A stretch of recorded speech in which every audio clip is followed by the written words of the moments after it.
my very first, remember I was married 3 times, never dated. I didn't even know what it was like to be single. I didn't know I had a choice to be single until I made a decision that I was going to figure all that out. So I go to my very first singles dance. One of the things I love to do for energy in life is to dance. So I go to a singles dance, knew no one. I walked to this huge ballroom.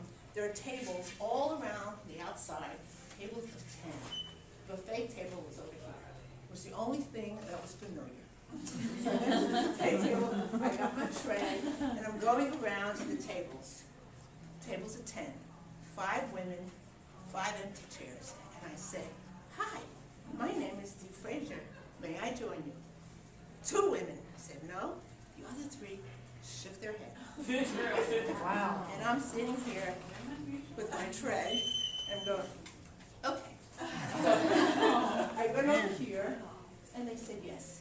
And I have to tell you, for 20 minutes I totally obsessed with what had just happened to me. I was crushed. My night was ruined. And then I got it. The only thing I heard was no. Everything else I made up. Why do you think they were doing that, by the way?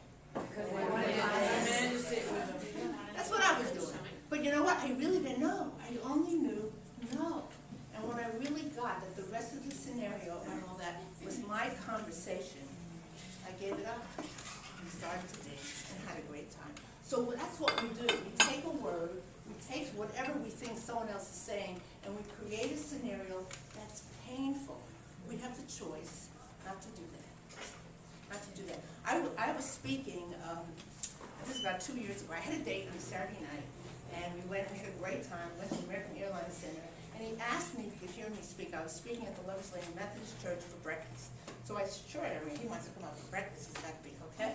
So I said, yeah, but the only thing is I've got 30 minutes, like today I have 20, so, and I'm not great with time, I have to tell me what time I have to stop talking. So he's going, and I said, and sometimes I run over, so, and I got new material. So it'd be great to have you there. So he shows up and he's big, 6'4", 6'5", and he's sitting just pretty much right for seeing him, and everyone else can also. So I run over, not much, and I say to the group, you know, I'm so sorry, I'm running over. They said, oh no, we're having great, stay. He gets up and leaves. And I'm watching him leave, and I'm thinking, thank God I didn't tell them he was my date last night. Okay, and we get out into the car, and I called him. His name was David. And I said, David, did you hate it?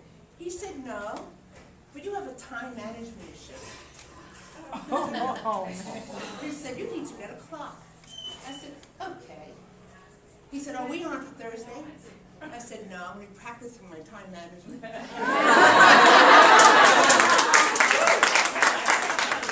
But the point is, every once in a while we get information that's accurate. He was telling the truth. His presentation sucked. So sometimes we get information that we can use for our betterment, but we get to choose.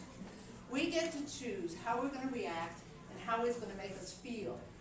We do that. No one else does that. Real quick story. I just watched it again for about the 3rd time, The Beautiful Mind. How many people have seen The Beautiful Mind?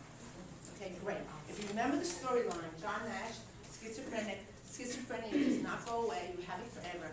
And he was being run totally by all these images and voices that he was seeing and hearing, none of which were real. They were lies. They were being made up based on his sickness. And so then they, institutionalized him and medicated him. And finally, he made a decision. Nothing worked. He wasn't available to his family. He wasn't available to work. His genius just disappeared. So he made a decision to not listen to those images and not see them. Or he saw them, but he wouldn't respond to them. He didn't react. And eventually they diminished. And of course, he went on to be a Nobel Prize winner.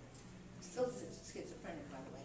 So in a lot of ways, we have that schizophrenic possibility. We don't see things, but we hear them, and they're going in the back of our heads as fast as they can, and they come from wherever they come from, and they're telling us all the things we're not good enough for, good enough after, good whatever. And we all have it, and we have it at different stages of our life. My friend over there was telling me now to shape up, because I was getting one of those little voices in my brain. We get them. It's just what we do with them, and how we handle them. So they're lies. all that stuff that tells you you're not the best that you could possibly be is not true. So if you think about rejection, it's really what you do with it. It's